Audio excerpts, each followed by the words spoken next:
Welcome to Sleepy Stories, the place where stories aren't meant to be finished. I'm Arthur, and tonight I'll be reading you a relaxing, sleepy story written by Pumby. We're heading somewhere tucked between cobblestone streets and forgotten alleyways, where the air tastes of bergamot and dreams. Find a comfortable position, let your breathing settle into its natural rhythm, and allow yourself to drift into this world with me. The Luminous Tea Shop. You notice it on a Thursday evening when the light falls golden through the narrow streets. Most people walk right past. They see only the faded sign, the dusty window, the door that looks like it hasn't opened in decades, but you see something else. A soft glow emanating from within, warm and inviting, like candlelight filtered through amber honey. The door opens before you touch it. Inside, the air shifts. It's thicker here, perfumed with things you can't quite name. Vanilla, yes, but also something floral. Jasmine, perhaps. Or is it chamomile?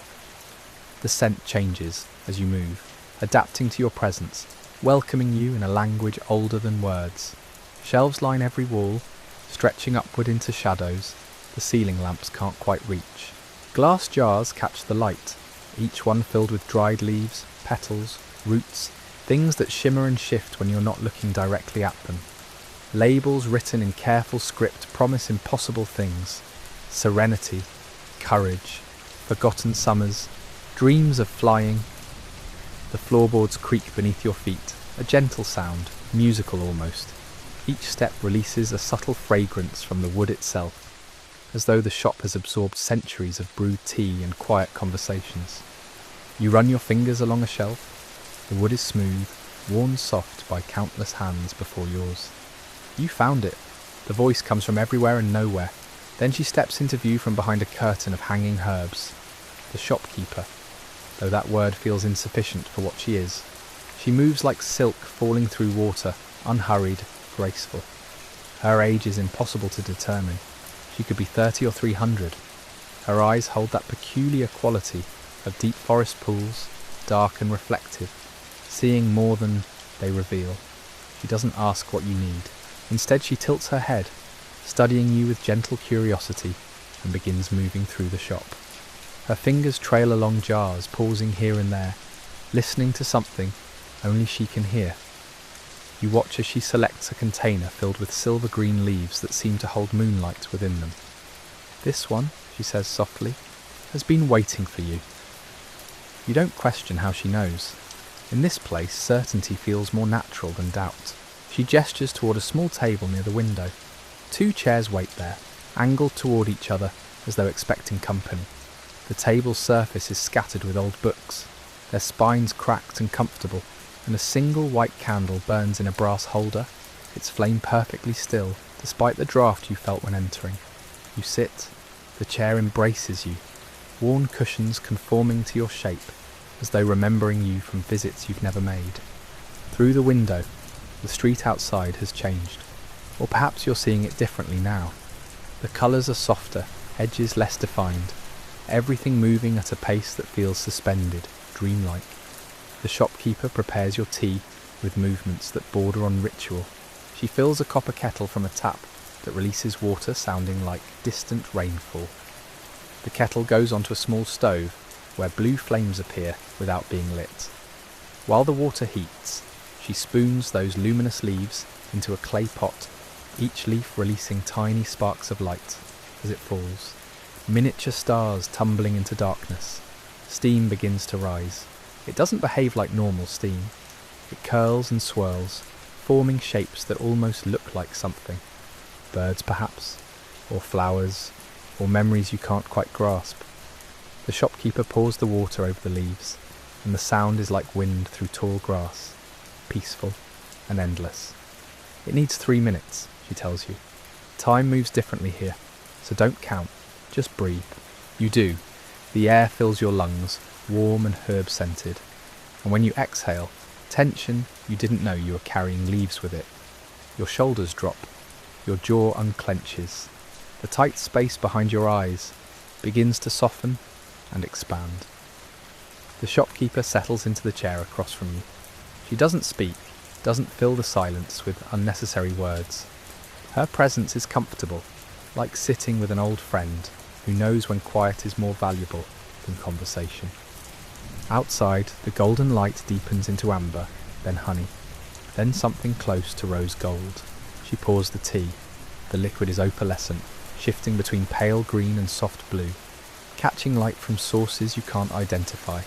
She slides the cup toward you, a delicate porcelain thing covered in painted vines that seem to grow as you watch them. The cup is warm in your hands, perfectly so, as though it knows exactly how much heat you need. "Before you drink," she says, her voice barely above a whisper, "you should know what this tea does."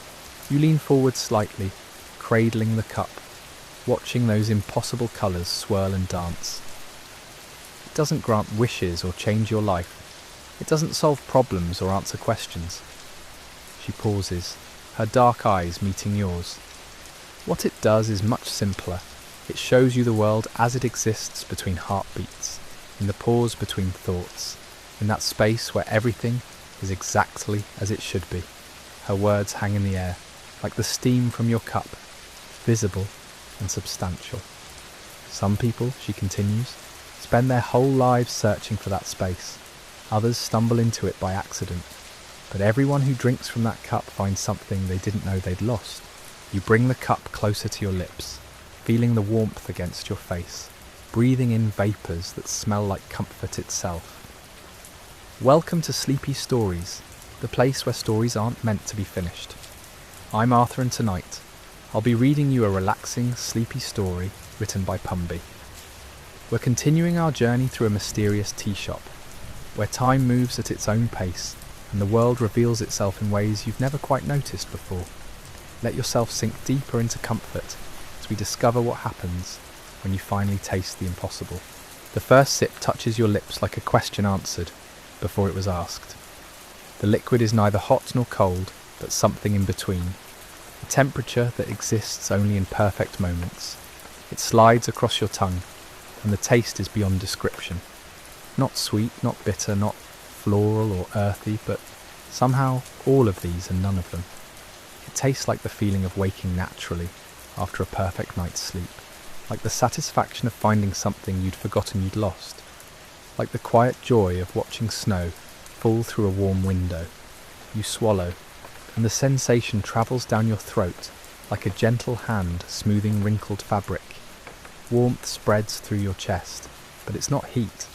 It's something closer to peace made physical, moving through your body with purpose and patience. The room shifts, not dramatically, just slightly. The walls seem to breathe, expanding and contracting so subtly you wonder if you're imagining it. The light from the windows grows richer, honey thick and golden, pooling on the wooden floor in shapes that suggest meaning without revealing it. "What do you see?" the shopkeeper asks, her voice barely disturbing the air. You look around, really look, and realise the shop has changed, or you have. Books line shelves that weren't there before, their spines labelled in languages that shift as you try to read them. Between the shelves, doorways appear and disappear, leading to rooms filled with impossible things. One shows a garden where flowers bloom and wilt in seconds, their entire lives compressed into moments. Another reveals a workshop where someone is building clocks that run backwards, their hands moving with careful precision. "I see doors," you say, surprised by how calm your voice sounds. She nods, satisfied. The tea opens what's usually closed, not in the world, in you. You take another sip. The taste has changed. Now it carries notes of something you can't name, something that reminds you of childhood summers, of moments before sleep, when the day's memories replay themselves in soft focus. Your body continues to relax, muscles releasing tension in waves, starting from your scalp and moving downward like warm water flowing over stones. Through the window, you notice the street has transformed completely. People walk by, but they're moving through different times. A woman in modern clothes passes a man in Victorian dress. A child chases a dog that flickers between puppy and full-grown in alternating steps. None of them seem to notice the impossibility of it all. They're simply living existing, being. Time isn't what we think it is, the shopkeeper says, though you didn't ask. It's not a line, it's more like a tapestry, with threads crossing and recrossing, touching and separating. Most people only see one thread, the one they're standing on. The tea helps you see the whole weaving. Your cup is still full, though you've been drinking from it. The liquid continues its colour-shifting dance, and you understand now that it's reflecting something. Not light, something deeper. Possibilities, maybe, or memories that haven't happened yet. How long have I been here? You ask. She smiles. How long do you feel you've been here?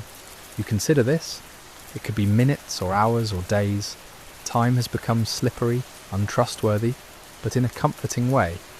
Like realising you don't need to know what time it is when you're exactly where you should be.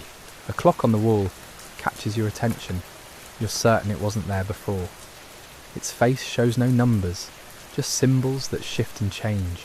Spirals become circles, become waves, become spirals again. The hands move independently of each other, sometimes forwards, sometimes backwards, sometimes spinning in place like dancers who've forgotten their choreography. You drink again. Each sip brings new awareness. You can feel the building around you, old wood remembering when it was a living tree. You can sense the stories soaked into the walls, conversations held over centuries, laughter and tears and quiet contemplations, all absorbed into the structure itself. The shop is alive in a way buildings aren't supposed to be, breathing and remembering and holding space for moments like this one. Your eyelids grow heavy, not with tiredness but with contentment. Everything in your body has found its natural rhythm. Your heartbeat syncs with something larger, a pulse that might be the buildings or the streets or the earths. You can't tell where you end and the world begins, and that doesn't concern you at all.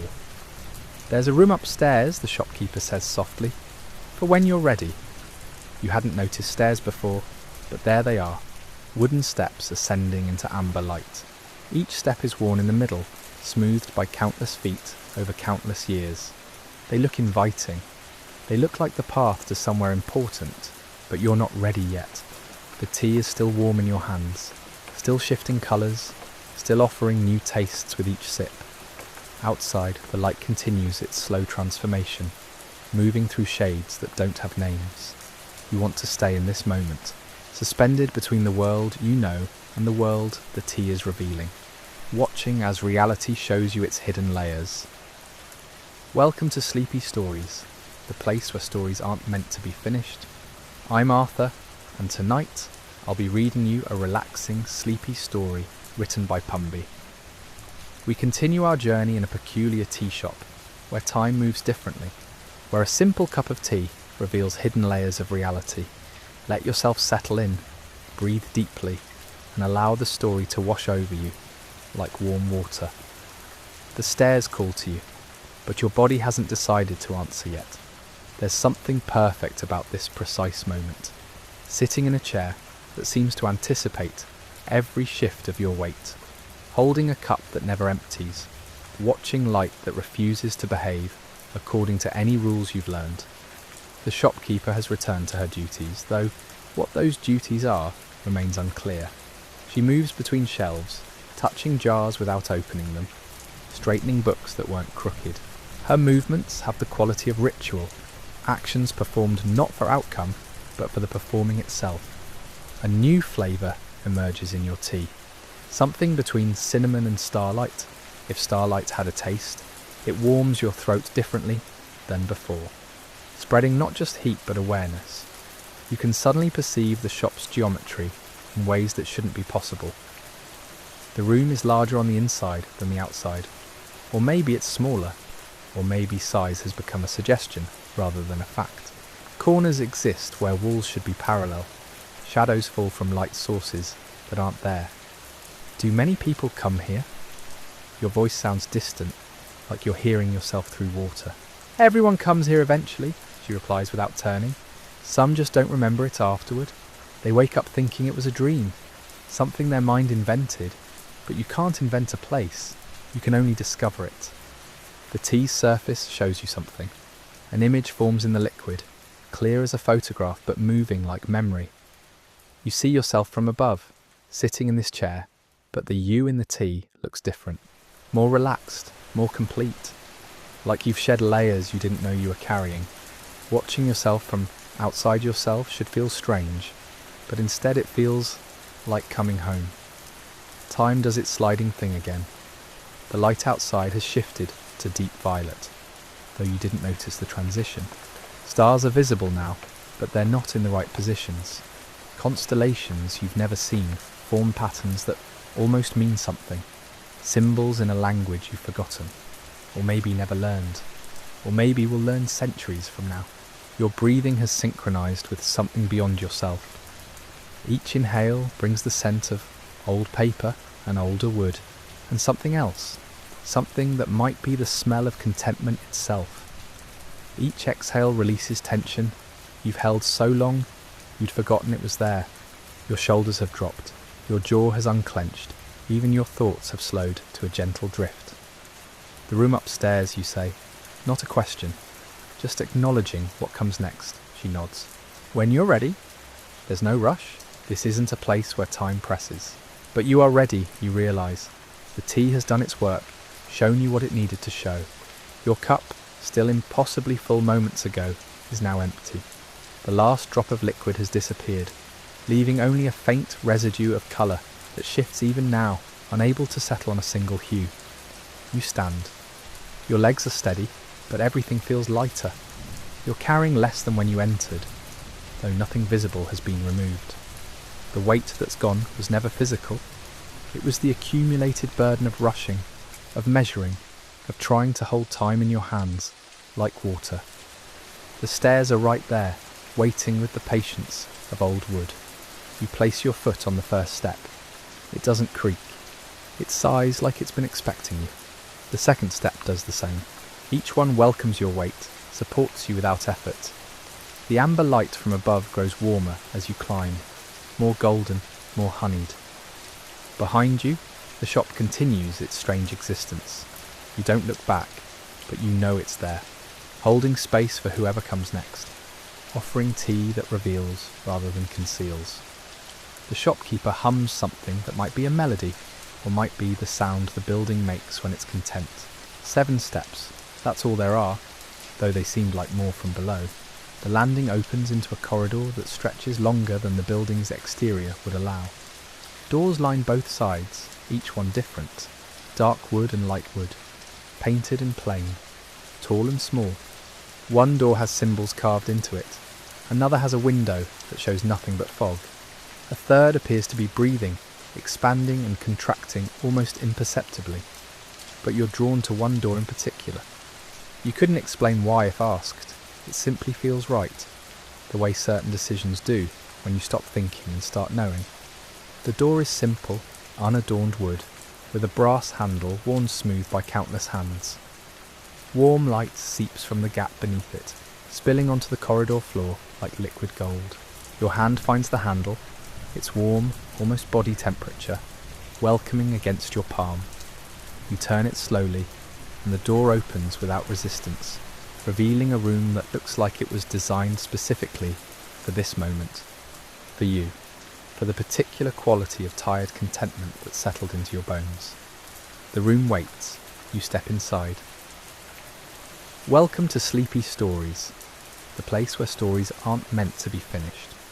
I'm Arthur, and tonight I'll be reading you a relaxing, sleepy story written by Pumby. We continue our journey through a mysterious tea shop, where time moves differently and rest comes naturally. Let yourself sink deeper into comfort as we discover what awaits in the room upstairs.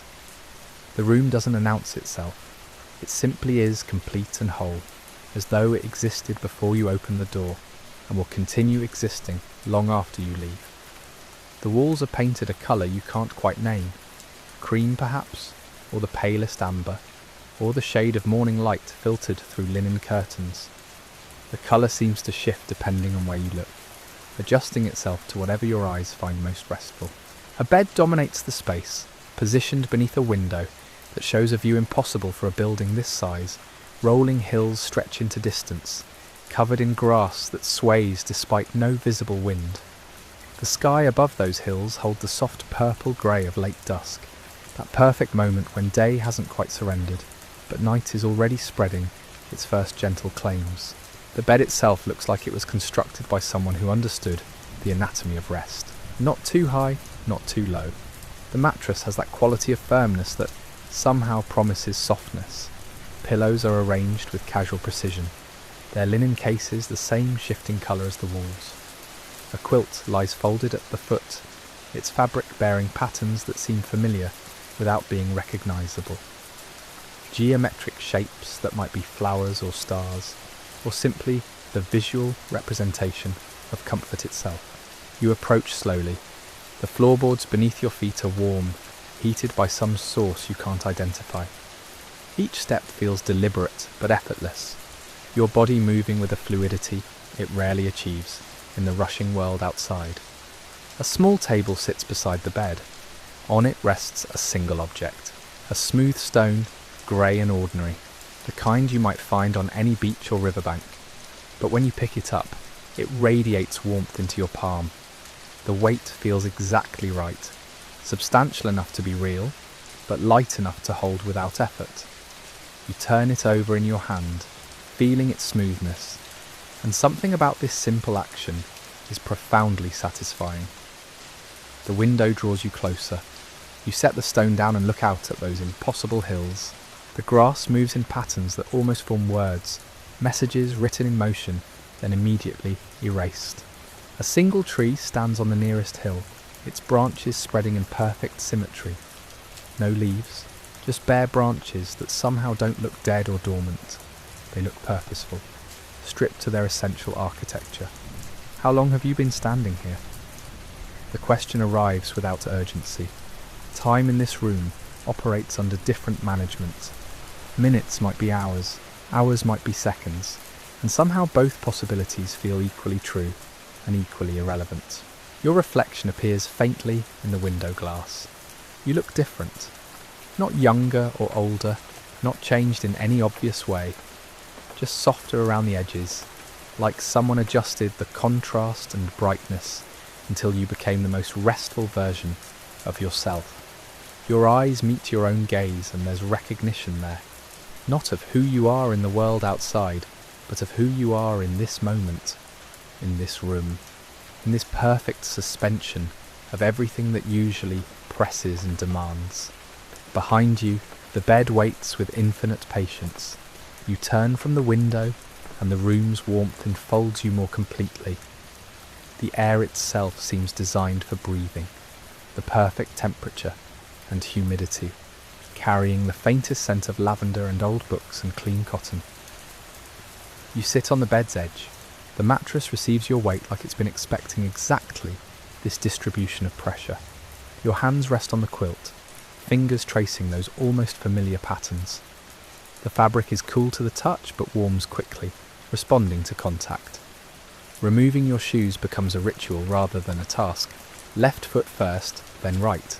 They settle onto the floor with soft sounds that might be sighs. Your feet flex against the floorboards, feeling that persistent warmth rising through the wood. The pillow yields perfectly when you test it with your hand. Not too soft, not too firm, just exactly right, as though someone measured your precise requirements and constructed this specific pillow for this specific moment. You lower yourself down slowly, feeling your spine lengthen. Your muscles release their constant vigilance. The ceiling above reveals details you hadn't noticed from standing. Faint patterns dance across its surface, shadows cast by nothing visible. They move in slow circles, hypnotic and gentle, like watching clouds from below or lying beneath water looking up at the surface. The quilt unfolds easily when you reach for it. The weight distributes across your body with perfect evenness, creating gentle pressure that somehow makes breathing easier rather than harder. Your chest rises and falls in a rhythm that's slowing, deepening, finding its most natural pace. Outside the window, the hills have grown darker. Not the darkness of night, but something softer, more welcoming. The kind of darkness that invites closing your eyes rather than straining to see. That single tree on the nearest hill has begun to glow faintly, a luminescence that might be moonlight, or might be the tree's own inner light. finally visible now that day has stepped back. Your breathing has synchronized with something larger again. The room breathes with you. The building breathes. Maybe the whole impossible structure of this place expands and contracts in time with your lungs, or maybe your lungs have simply learned the rhythm this space has been maintaining all along. The stone on the bedside table catches faint light. Its grey surface holds depth you didn't see before. Welcome to Sleepy Stories, the place where stories aren't meant to be finished. I'm Arthur, and tonight I'll be reading you a relaxing, sleepy story written by Pumby. We return to our traveller in that impossible sanctuary where time moves differently and rest comes easily. Let your breathing slow as we continue this gentle journey toward perfect sleep. Layers exist within the grey that you hadn't perceived before. Subtle variations of shadow and light, creating the impression of depth, of worlds contained within this small, smooth object. Your hand reaches out slowly, fingers closing around its coolness. The stone fits your palm as though shaped specifically for this grip, your thumb finding a natural depression on one side, fingers curling into grooves worn by what might be centuries of other hands, or might simply be the stone's original form. You hold it against your chest, feeling its coolness through the fabric of your clothing. The temperature differential creates a pleasant sensation, a small focal point of awareness that somehow makes the rest of your body feel more relaxed by comparison. The stone begins to warm gradually, drawing heat from your body, or perhaps generating its own warmth from some internal source. Your eyelids have grown heavy without your noticing the transition. They lower halfway, then a bit more, vision narrowing to the pattern still moving across the ceiling. Those shadows continue their slow rotation, patient and eternal. Watching them requires no effort. Your eyes can remain barely open, just aware enough to see the movement, just closed enough to be resting. The building settles around you with small sounds. A beam adjusts somewhere deep in the structure. A floorboard in a distant hallway contracts as temperature shifts. These sounds don't disturb. They're the building's way of breathing, of being alive, of maintaining its presence in the world. You're part of that presence now, another element in its composition. The stone in your hand has reached body temperature.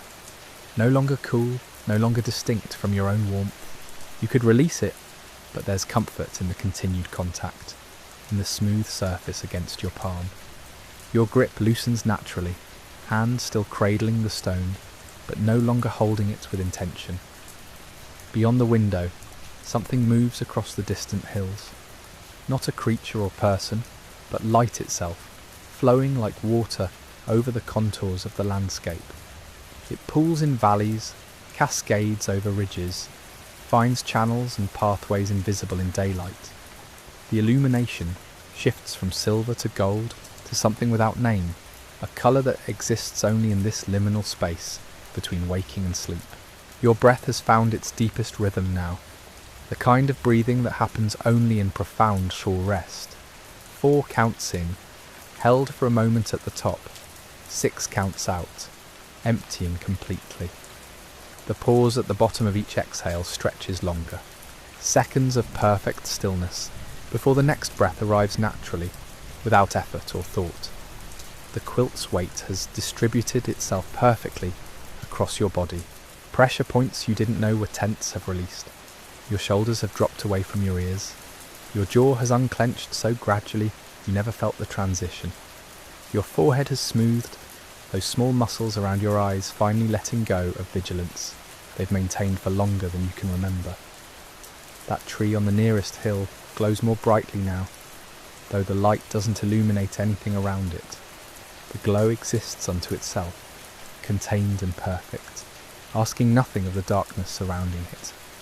You understand somehow that the tree has always held this light, that it shines every night for no one and everyone, patient and constant.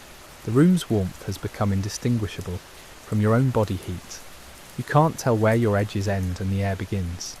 This dissolution feels natural rather than alarming, a gentle blurring of boundaries that makes rest deeper, more complete. Your thoughts have grown quiet, not absent, but slow and soft like leaves drifting down through still water. They arrive without urgency, linger briefly, dissolve back into the gentle current of consciousness that's slowly, so slowly, carrying you towards sleep. The stone in your hand pulses faintly, or perhaps that's your own heartbeat you're feeling, transmitted through palm and fingers back to awareness. The rhythm is steady, reliable, the kind of rhythm you could follow down into darkness without fear, knowing it will guide you safely. Those ceiling patterns have slowed their rotation, or your perception of time has stretched until their movement becomes nearly imperceptible. Either way, watching them requires less and less awareness. Your eyes close for longer periods between brief openings, and each time they close, opening again requires more intention you're less and less inclined to summon. The window's light has dimmed to almost nothing. The hills beyond have merged with sky, distinction erased by darkness that's complete and welcoming. That glowing tree remains visible, a single point of gentle radiance in the vast softness of night.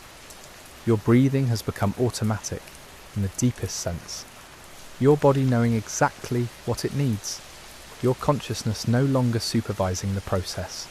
Each exhale carries you further into relaxation, into the quiet space beyond thought, beyond awareness itself. The stone grows warmer still in your palm, or perhaps you've grown cooler, temperature equalizing until there's no sensation at all, just the faint impression of something held, something solid, something that anchors you gently to this perfect moment of transition. The room breathes its final breath with you.